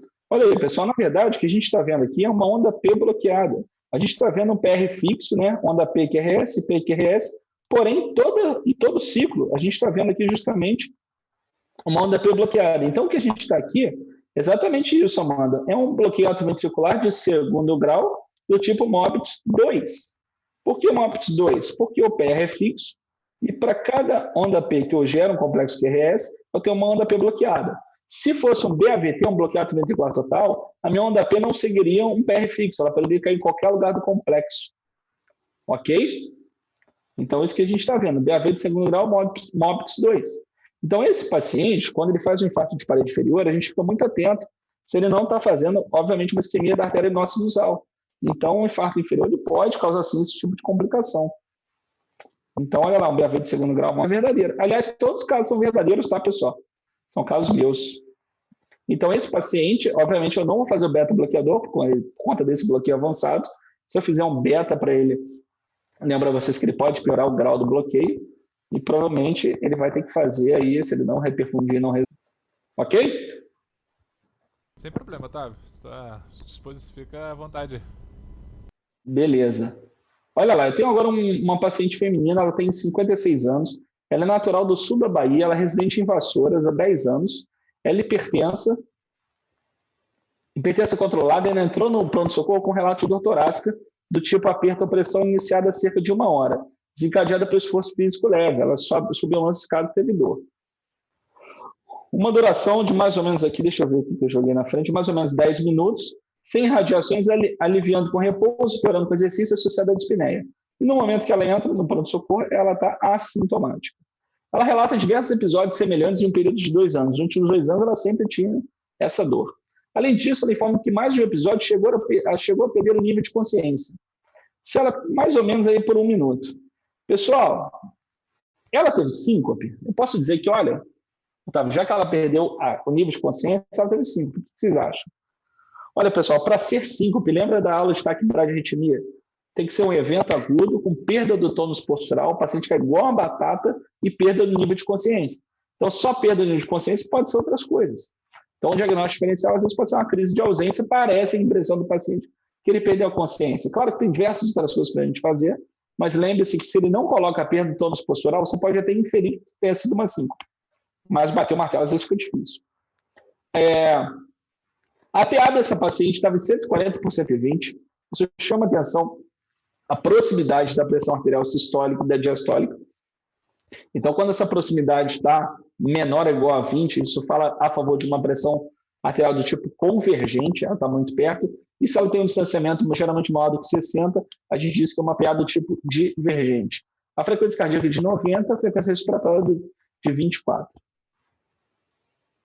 No exame físico, ela disse que apenas estava preocupada com as constantes dores no peito, ela tinha instabilidade hemodinâmica, essa pressão que a gente já colocou. Olha lá o pulso. O pulso tinha uma amplitude diminuída com duração aumentada e também a presença de sensações vibratórias. Então, pessoal, o que esse pulso está indicando para mim? É um pulso com uma amplitude diminuída e duração aumentada, a gente diz que é um pulso do tipo Parvus tardus. E a presença de sensações vibratórias no pulso, isso indica para mim o que a gente chama de anacrotismo. Então, posso ver no pulso periférico? Posso, mas o ideal é que você veja em pulsos centrais. Havia uma quarta bulha do ventrículo esquerdo, tá? E ela tinha um sopro histórico no foco aórtico de 4 cruzes em 6. Obviamente, se já tem 4 cruzes, tem frêmito. É rude, em tipo diamante. Só para lembrar vocês do tipo sopro em diamante, que ele tem um pico mesosistólico. Ele começa devagarinho, lá no meio é o ponto mais alto, depois ele desce, parece um diamante. Irradiado para a fúcula external para as clavículas. O restante do exame sem alterações. Então, ela nasceu no sul da Bahia, tem 56 anos, uma dor torácica recorrente há 2 anos, dessa vez foi mais forte. Ela tem dispneia também nos episódios de dor, tem um relato aí de síncope, né? Uma pressão arterial tipo convergente, características do pulso arterial Parvus tardus, uma quarta bulha do ventrículo esquerdo, um sopro sistólico no foco aórtico, 4 cruzes em 6, em diamante. Principal hipótese diagnóstico. Tá moleza essa, hein? Olha lá, a Amanda já até colocou assim, estenose aórtica.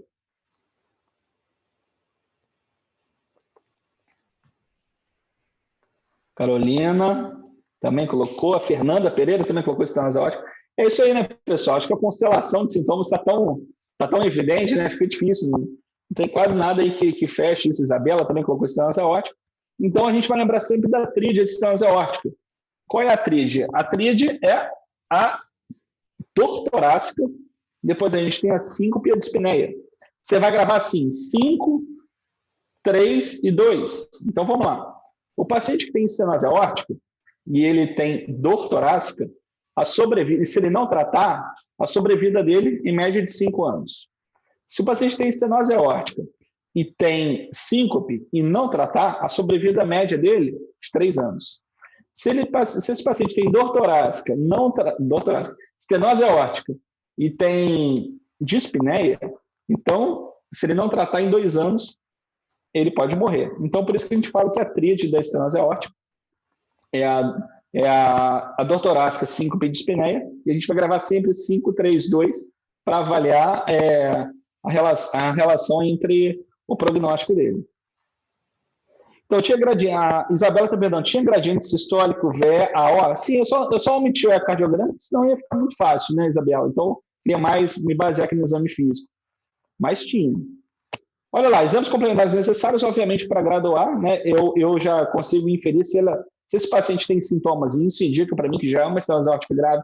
Se o paciente tem pulso PA convergente, já indica que é uma estenose aórtica grave. Se o paciente tem alteração do pulso isso já indica para mim que esse paciente tem uma estenose aórtica grave. Então, eu não preciso nem de eco para dizer o seguinte, esse paciente tem que ser tratado. Provavelmente, ele é candidato a uma troca de válvula, porque senão ele vai morrer. Então, exames complementares, lembro a vocês, a gente vai fazer enzima cardíaca, diagnóstico diferencial da dor torácica, eletro, raio-x, eco, tilt test, pessoal. Eu só coloquei para, às vezes, ele ainda tem uma acurácia muito ruim, mas a gente investiga causas de síncope com ele, tá? Então, o paciente ele fica numa maca, levanta, desce, vê a pressão, vê como é que o paciente se comporta. ATC de crânio, dosagem de hormônios tireoidianos, prova de esforço e cateterismo. Lembrando que esse paciente não pode ir para a prova de esforço, ele não vai fazer um teste ergométrico, porque, obviamente, se ele está muito sintomático, eu não vou colocar ele. Em relação aos diagnósticos diferenciais, a gente pode ter síncrona aguda, miocardiopatia hipertrófica, miocardite e trombose pulmonar. Eu lembro a vocês também que a PA do tipo convergente, que a gente tem uma redução de 20 mm de mercúrio entre a pressão sistólica e a diastólica, isso pode acontecer também no hipotireoidismo. E quando eu tenho uma PA do tipo divergente, isso pode ser no hipertireoidismo. São as principais causas.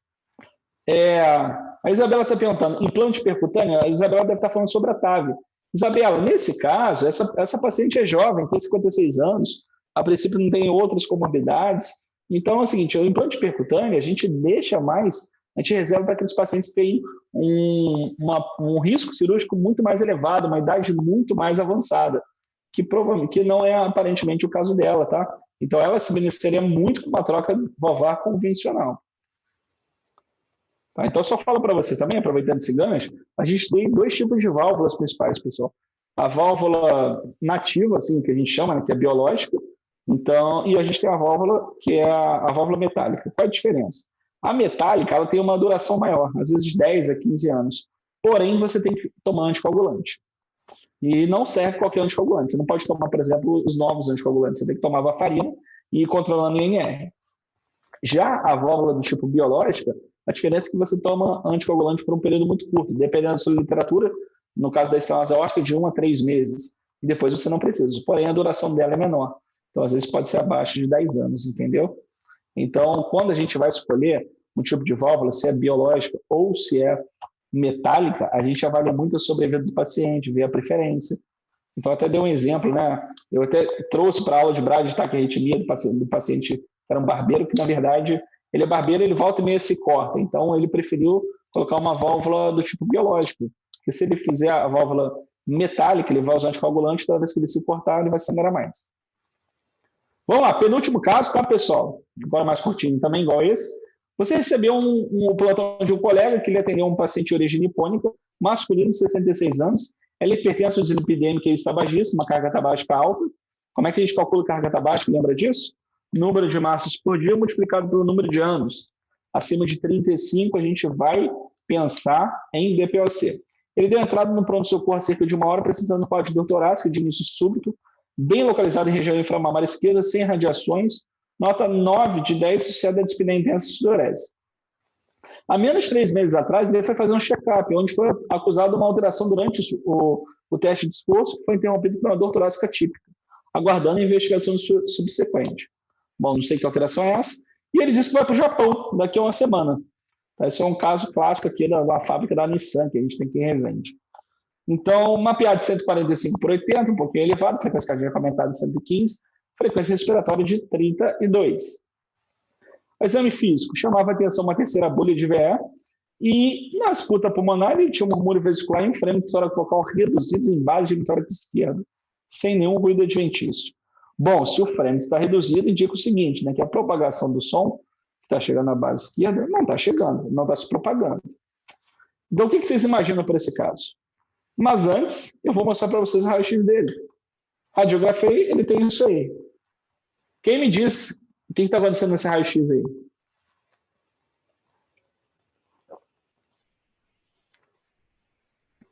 Vamos lá, está acabando, penúltimo caso.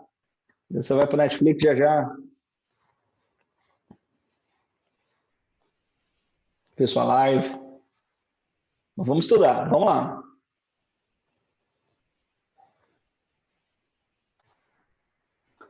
Olha o Pedro. O Pedro está falando assim, Pedro Ragone disse que é um pneumotórax. Isabela falou cardiomegalia, Amanda falou boa. Carol falou pneumotórax. Olha lá, o Pedro foi o primeiro a responder, o Pedro tem razão. Olha a diferença, pessoal, do parênquima pulmonar desse lado para esse. Você não está vendo nenhum parênquima, nenhum vasinho desse lado. Olha aqui como é que está bem caprichoso na tela de vocês essa lesão. Então, o que esse paciente tem realmente é um quadro de pneumotórax. Olha que diferença de um lado para o outro. Então, vamos lá. Esse paciente tem 66 anos, ele é japonês, pertence a esse-tabagista, dor torácica de início súbito, associada à dispneia, teste de esforço, ele já tinha uma alteração que a gente não sabe o que era, uma enzima cardíaca eriato sem alterações, e esse é achado na radiografia de tórax. Qual o provável diagnóstico e a etiologia mais provável? Bom, já falamos, né?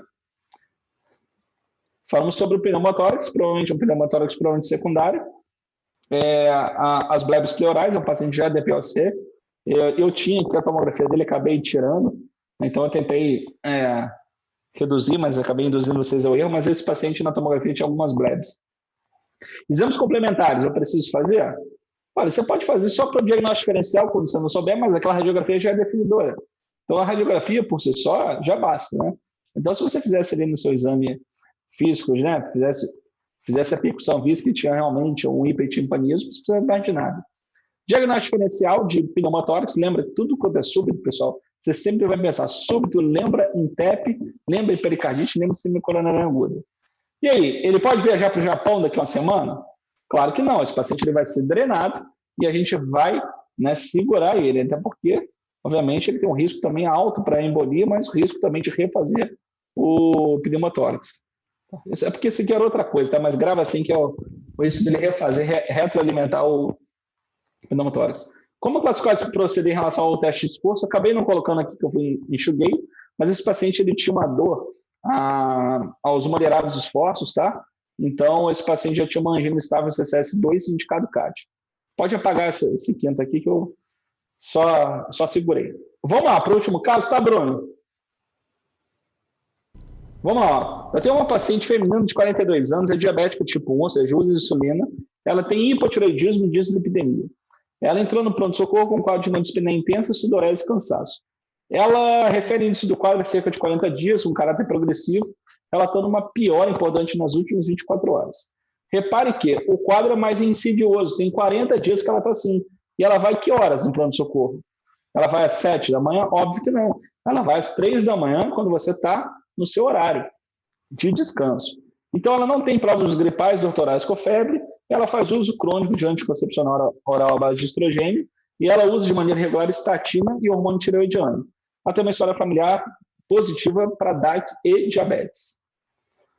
O exame, ela tinha instabilidade hemodinâmica, ela tinha também cianose de lábios e rebaixamento do sensório bem grave, um Glasgow de 13, ela estava hipocorada. Uma PA baixa, uma frequência cardíaca baixa, olha lá, PA de 80/60, frequência de 44, saturando 84%, frequência respiratória aumentada. Na ausculta cardiovascular, ela tinha turgência jugular patológica 45 graus, uma hipofonese das bulhas. O restante, a princípio estava normal. Olha lá que interessante, só para mostrar para vocês aí, o que a gente está vendo aqui são os chantelasmas, e aqui a gente está vendo, né, alterações relacionadas ao vitiligo. Lembra vocês que o chantelasma está muito relacionado ao depósito de gordura.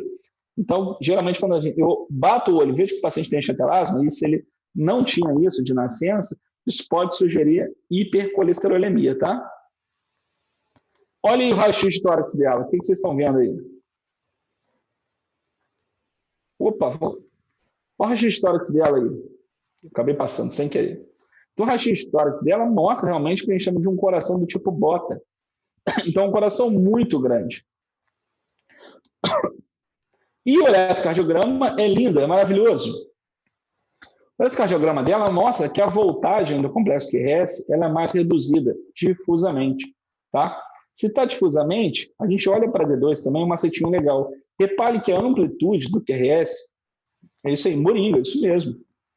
Pode estar tamponado, vamos ver. Olha lá, o QRS aqui é um pouquinho maior, aqui menor. Maior, menor, maior, menor, maior, menor. Isso a gente chama de swimming heart. Então, isso é muito indicativo ou de um derrame pericárdico muito volumoso ou de tamponamento. O que diferencia?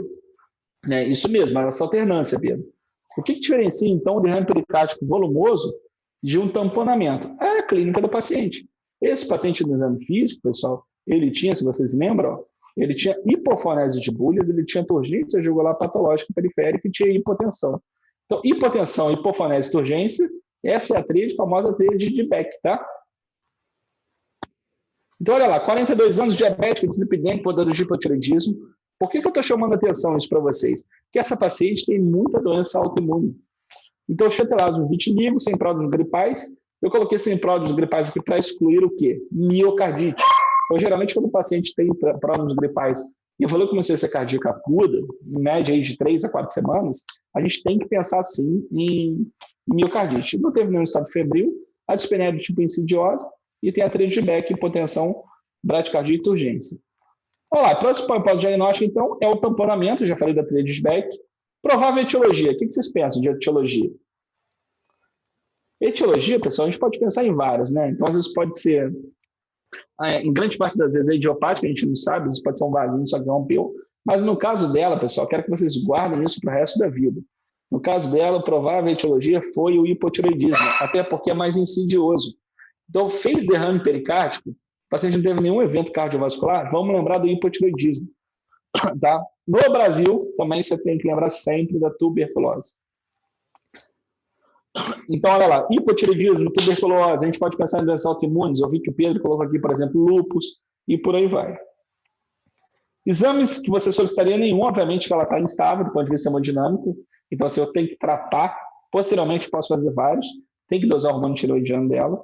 Qual o tratamento para ele, para essa paciente? Yuri também colocou hipotireoidismo, isso aí.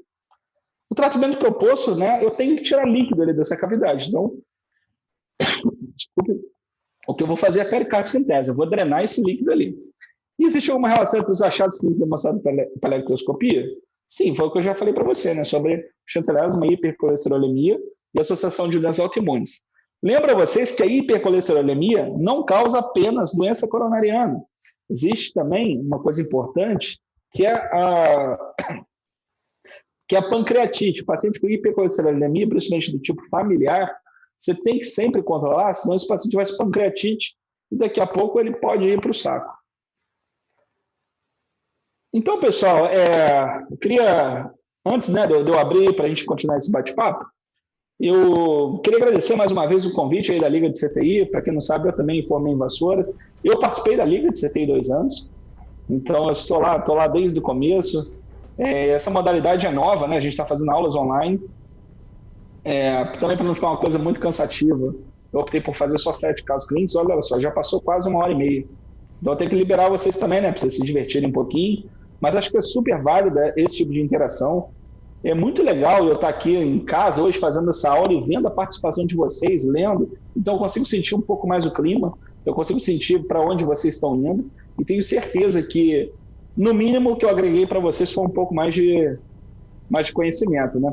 Repare uma coisa, em 1h30, vocês têm noção da quantidade de informação que eu passei para vocês, que a gente relembrou, que a gente definiu? Então a gente falou desde diabetes até síndrome coronariana aguda, tamponamento, falamos de anemia falciforme, falamos de pneumonia associada à ventilação mecânica. Ou seja, a gente falou de muita coisa e foi muito legal, tá, a participação de vocês, Amanda, Leonardo, Rodrigo, Ayla, né, Carol, Pedro também. Então, assim, toda vez que vocês participam, eu sei que às vezes a gente tem um pouco de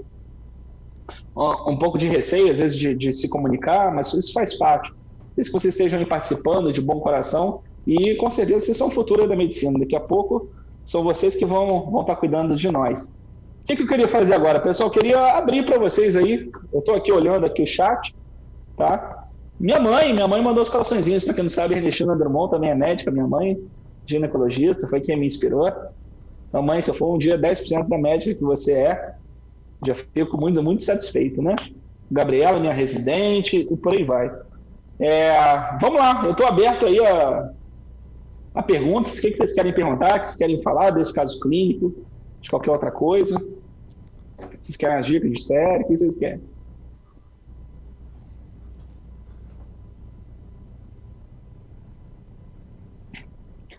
Exceções da anticoagulação. Amanda, não é exceção de anticoagulação, na verdade é adaptação. Então, anticoagulação, quando eu faço de maneira plena, quando eu quero de fato anticoagular meu paciente com anoxaparina, que é um fluido de sangue, Se o paciente tiver acima de 75 anos, eu vou fazer 0,75 miligramas 2 vezes, tá? E quando o paciente tem um clírice abaixo de 30, eu vou fazer metade da dose, 0,5 12 em 12. É diferente da profilática, tá? Carol, pode botar o último slide? Tá aí, Carol. Último slide. Luísa, obrigado também, tá? Vocês todos são muito gentis. Muito legal esse carinho aí que vem de vocês. Queremos casos clínicos, manda pra galera da Liga, manda. Essa aula aí, acho que o Bruno falou para mim que vai deixar gravada aí, mas eu posso mandar, se quiser, os slides, tudo aberto, não omito nada. Os conhecimentos você tem que disseminar, né? Às vezes uma aula dessa, uma coisa que você grava aí, você pode salvar a vida de uma pessoa. Essa aula vai ficar salva no YouTube, no canal do YouTube da Liga, para quem quiser assistir depois lá, se quiser tirar alguma dúvida, rever alguma coisa. Isso, também vai ficar salvo, mas se eles quiserem os slides, Bruno, acho que isso que eu estou entendendo. São os slides que eles querem. Avisa aí, Bruno. Pergunta aí se o pessoal quer fazer alguma pergunta, alguma coisa. Pessoal, se quiserem fazer mais alguma pergunta, o Otávio está à disposição. Muito obrigado, Bruno. Foi bem esclarecedor aí.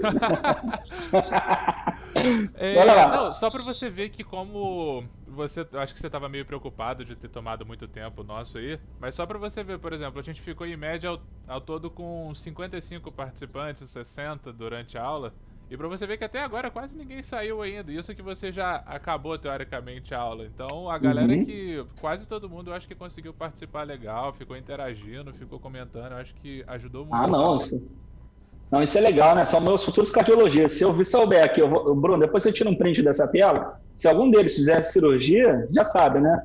Alguém for por ortopedia, eu vou deixar de ser professor. Vamos lá. Otávio, você pode repetir a dica sobre o tempo de anticoagulação do TEP, AVE e AM, por favor? Liz, não é anticoagulação, a gente está falando de trombólise, tá? Trombólise é diferente de anticoagulação.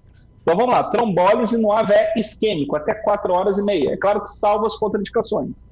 No infarto agudo do miocárdio com supra de ST, até 12 horas. E a trombólise no TEP instável, a gente pode fazer até 14 dias. São os 3 que você tem que saber para a sua vida. Paloma, você está aí, Paloma, cardiologista, lá do Goiás. Pedro, para critério de instabilidade hemodinâmica, vi que tem que haver dispneia e estetor ao escuta. Na prática, tem que ter estetor ou só dispneia, você já considera? Pedro, não tem que ter estetor ou dispneia, não. Então, na verdade, dispneia por si só, isoladamente, não dá para você dizer que é um critério de instabilidade. Então, assim, dispneia associada a esforço ventilatório, aí sim você considera. Eu vou te dar um exemplo. Eu, nessa quarentena, se eu sair correndo daqui onde eu estou, no segundo andar da minha casa, for até a portaria do meu condomínio, eu vou ficar dispneico. Isso não quer dizer que eu estou instável, entende? Então, a dispneia associada a esforço respiratório, tiragem intercostal, batimento de aletas nasais, aí sim eu considero instabilidade. Então, deixa eu só voltar aqui. Instabilidade, então, sinais de insuficiência respiratória, sinais de choque, ou seja, hipoperfusão tissular, sinais também de rebaixamento do nível de consciência, que é rebaixamento sensório, ou então se o paciente tem uma iminência de lesão de órgão-alvo. Isso a gente fala que é instabilidade do tipo hemodinâmica, correto? Mais alguma coisa, pessoal? Nada, rapaz? Ô, Bruno, vocês vão me convidar para dar aula de novo, cara? Pô, com certeza. A gente já tá até sem graça que a gente já chamou para 2, mas se você se colocar à disposição, a gente vai chamar sempre.